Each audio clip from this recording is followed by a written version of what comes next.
Time has a strict way of moving, unerring and consistent. It waits for no one and suffers no fools.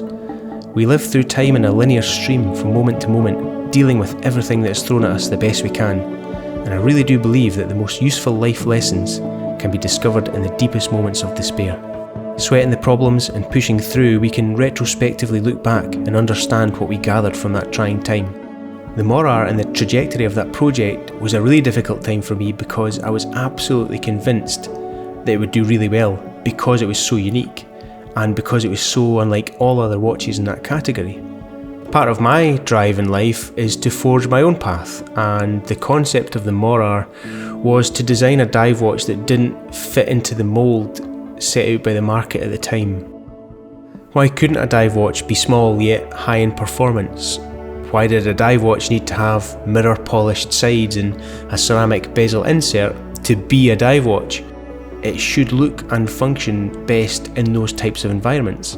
It's an interesting topic given our current perspective about what actually constitutes a dive watch. In this specific case, function does follow form, and it's something that we're going to learn from. The research for the Morar was heavily focused on the history of diving and why dive watches were even required in the first place, as well as the technologies that were invented to support these goals. The creation of alloys and materials that could withstand these corrosive saltwater environments, and the modernisation of dive watches over the decades. I said recently that I wouldn't consider another dive watch until I was ready to redesign the Morar and go again, using what we've learned about the original project, but also all the stuff that we've gathered over the intervening 4 years since the Morar was first designed. In that time, the Morar has taken on a bit of a mythical status, and there's constant calls to bring it back. I think now is the time, given how long it takes from first sketch to bringing it to market, to rethink the Morar and reappraise it from our current perspective.